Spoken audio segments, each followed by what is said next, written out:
പാച്ചല്ലൂർ സുകുമാരൻ സ്മാരക ട്രസ്റ്റ് ഏർപ്പെടുത്തിയ ഈ വർഷത്തെ സമഗ്ര സംഭാവനയ്ക്കുള്ള അവാർഡ് മുൻ ചീഫ് സെക്രട്ടറിയും സാഹിത്യകാരനുമായ കെ ജയകുമാറിന് 25,000 രൂപയും ശില്പവും പ്രശസ്തി പത്രവും അടങ്ങുന്നതാണ് അവാർഡ്.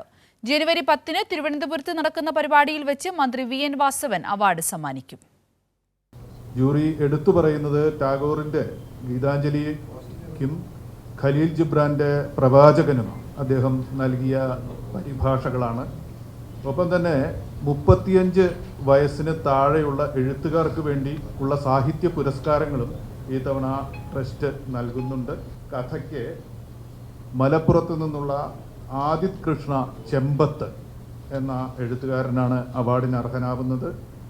കവിതയ്ക്ക് ആലപ്പുഴ ജില്ലയിൽ നിന്നുള്ള ഗണേഷ് പുത്തൂർ എന്ന കവിയാണ് അർഹനായിട്ടുള്ളത്. ഒപ്പം തന്നെ തിരുവനന്തപുരത്ത് നിന്നുള്ള ബിജിമോളും അതിന് അർഹയായിട്ടുണ്ട്. നോവലിന് അഖിൽ CM തിരുവനന്തപുരത്ത് നിന്നുള്ള എഴുത്തുകാരനാണ്. ഇവരും അർഹരായിട്ടുണ്ട്.